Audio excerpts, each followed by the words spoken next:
વ્યાજખોરીના ચંગુલમાં ફસાયેલા લોકો જીવનભરની કમાણી ગુમાવી દે છે।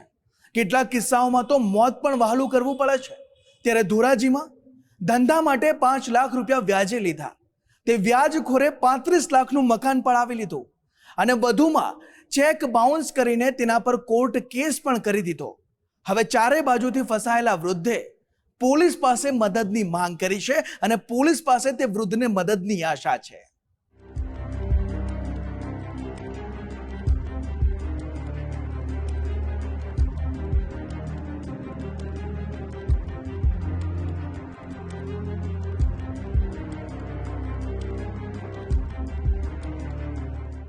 રાજકોટ પોલીસની આકરી કાર્યવાહી છતાં વ્યાજખોરો અને ભૂમાફિયાઓના આતંકની ઘટનાઓ વધતી જાય છે। રાજકોટ શહેરની સાથે જિલ્લાના અન્ય વિસ્તારો જેતપુર, ધોરાજી અને જામકંડોરણાના પંથકમાં છાશવારે વ્યાજખોરીના કિસ્સા સામે આવે છે। આવી જ એક ઘટના ધોરાજીમાંથી સામે આવી, જ્યાં 56 વર્ષીય અરવિંદભાઈ ચાવડા મજૂરી કામ કરીને ગુજરાન ચલાવતા હતા। અંદાજે 3 વર્ષ પહેલા એપીએમસીમાં કેન્ટીનનો ધંધો કરવા માટે તેમને પૈસા જોઈતા હતા। અરવિંદ ચાવડાએ જામકંડોરણાના હરપાલસિંહ ચુડાસમા પાસેથી 5 લાખ રૂપિયા 3% વ્યાજે ઉછીના મેળવ્યા। આ સમયે વ્યાજખોર હરપાલસિંહ ચુડાસમાએ કેટલાક કોરા ચેક પર સહી કરાવી લીધી હતી।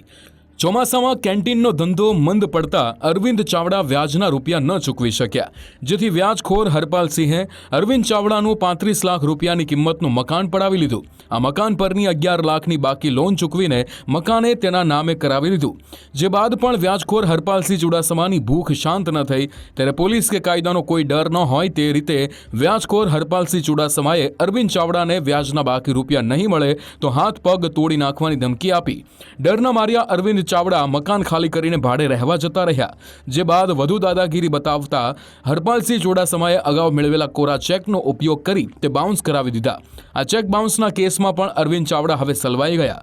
રોજે રોજની દાદાગીરી અને પૈસાની ઉઘરાણીથી કંટાળેલા અરવિંદ ચાવડાએ અંતે વ્યાજખોર હરપાલસિંહ ચુડાસમા સામે ધોરાજી સિટી પોલીસ મથકે ફરિયાદ નોંધાવી।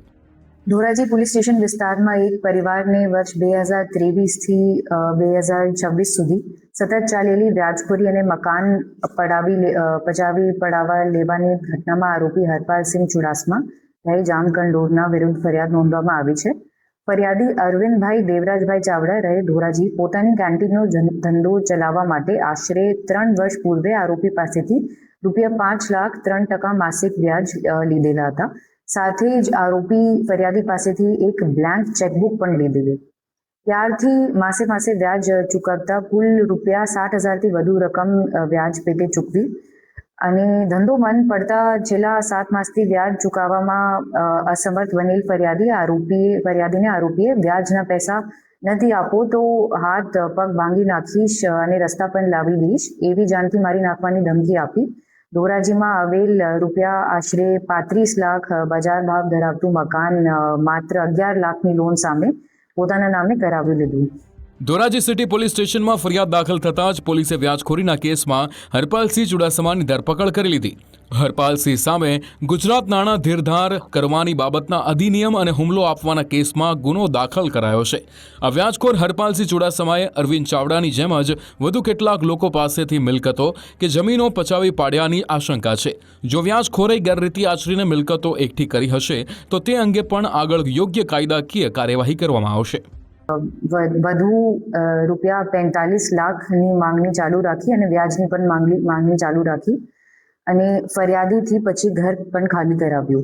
ત્યારબાદ ફરિયાદીથી લીધેલા બ્લેન્ક ચેક પણ ખોટી રકમ ભરીને ચેક બાઉન્સ કરાવીને ફરિયાદી પર નેગોશિયેબલ ઇન્સ્ટ્રુમેન્ટ્સ એક્ટનો પણ કેસ કરાવ્યો। ધોરાજી પોલીસ સ્ટેશનમાં ભારતીય ન્યાય સંહિતા 2023ની કલમ 308(5) તથા ગુજરાત નાણાં ધીરધાર અધિનિયમ 2011ની કલમ 40 અને 42 અંગે ગુનો નોંધની તપાસ પોલીસ સબ ઇન્સ્પેક્ટર AB કાકડિયાને સોંપવામાં આવી છે અને આરોપી હવે પોલીસની ધરપકડમાં છે।